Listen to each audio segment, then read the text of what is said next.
Beaucoup de gens ont déjà vécu des situations de douleur, de trahison, de déception ou d'abus causés par d'autres personnes.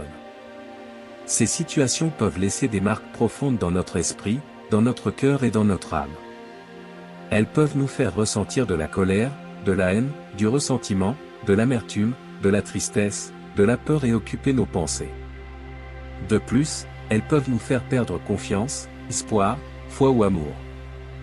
Mais existe-t-il une manière de faire face à ces sentiments négatifs et de surmonter ces expériences traumatiques?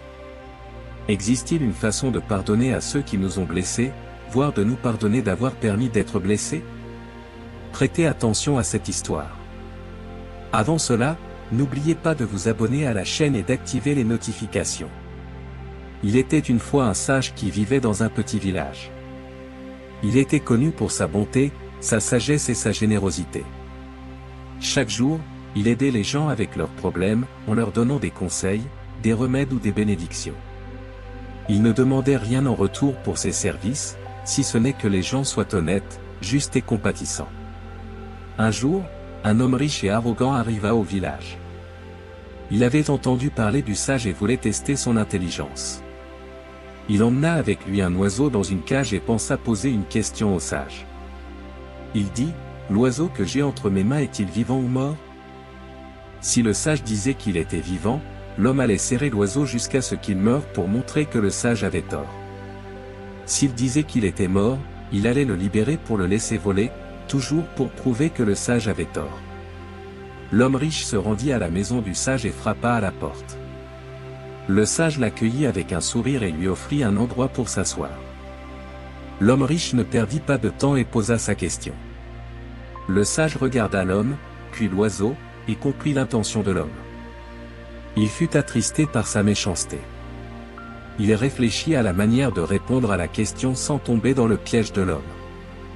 Puis, avec calme, il dit, « La réponse est entre vos mains. » L'homme riche fut surpris par la réponse du sage. Il comprit qu'il ne pouvait pas tromper le sage et que celui-ci avait le pouvoir de décider de la vie et de la mort de l'oiseau. Il ressentit de la honte pour son attitude et relâcha l'oiseau, s'excusant auprès du sage. Le sage accepta les excuses de l'homme et dit, « Ne vous inquiétez pas, mon ami. Nous commettons tous des erreurs, mais l'important est d'apprendre d'elles et de ne pas les répéter. Vous venez d'apprendre une leçon précieuse, la vie est un précieux don et vous devez la respecter et la protéger, car vous pourriez le regretter plus tard. Souvenez-vous que ce que vous faites aux autres, vous le faites à vous-même. Si vous blessez quelqu'un, vous serez bientôt blessé. Si vous aidez quelqu'un, vous serez bientôt aidé. C'est la loi de la cause et de l'effet, de l'action et de la réaction. » L'homme riche fut impressionné par les paroles du sage. Il sentit un changement dans son cœur et promit au sage qu'il changerait sa façon d'agir et de penser.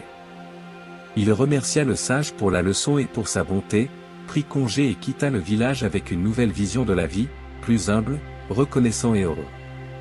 Le sage fut heureux d'avoir aidé l'homme riche à se transformer. Il continua sa vie de service et d'amour envers son prochain, ayant toujours confiance en la justice divine. Il savait que tout ce qui arrive dans la vie a un dessein et un sens, et que personne n'échappe aux conséquences de ses actes. Il savait que si quelqu'un vous blesse, il sera bientôt blessé. Cette histoire nous rappelle d'importants principes bibliques sur le pardon, le repentir et la loi de l'amour envers son prochain. La Bible nous enseigne que nous sommes tous pécheurs et imparfaits, mais nous sommes également appelés à rechercher la réconciliation et le pardon. En Éphésiens 4, des versets 31 à 32, il est dit de vivre libre de toute amertume, indignation, colère, éclat de voix, calomnie et malveillance, en étant bienveillants et pleins de compassion les uns envers les autres, tout comme Dieu nous a pardonné en Christ. Ce passage nous exhorte à mettre de côté les sentiments négatifs et à nous pardonner mutuellement, suivant l'exemple du pardon que Dieu nous offre à travers Jésus-Christ. L'homme riche représente ceux qui agissent avec orgueil, égoïsme et méchanceté, mais lorsqu'ils sont confrontés à la sagesse du sage, ils se repentent et cherchent un changement de cœur. Le repentir est fondamental dans le message biblique, car en 2 Corinthiens, chapitre 7, verset 10, il est dit que la tristesse selon Dieu ne produit pas de regret, mais un repentir qui mène au salut. La tristesse selon le monde produit la mort. Dieu nous appelle à un repentir sincère pour que nous puissions expérimenter la rédemption et le pardon. Le sage reflète également l'enseignement biblique d'aimer son prochain et d'offrir grâce et miséricorde. En Matthieu 22, verset 39, il est dit que le second plus grand commandement est semblable au premier, aimer son prochain comme soi-même. Le sage démontre de l'amour en répondant à l'homme riche avec sagesse, cherchant à lui ouvrir les yeux sur l'importance de la vie, du respect et de la compassion. Ainsi, nous avons tous besoin du pardon divin et du repentir sincère. Nous devons être prêts à nous pardonner les uns les autres, tout comme Dieu nous pardonne, et à nous rappeler l'importance de l'amour envers notre prochain et de la recherche de la réconciliation. En suivant ces principes bibliques, nous pouvons trouver la rédemption, la paix et l'harmonie dans nos relations avec les autres et avec Dieu. Réfléchissez à cela. Merci de regarder. Si vous avez apprécié cette vidéo, n'oubliez pas de vous abonner à la chaîne et d'activer les notifications pour ne manquer aucun nouveau contenu. Passez une journée bénie et à bientôt.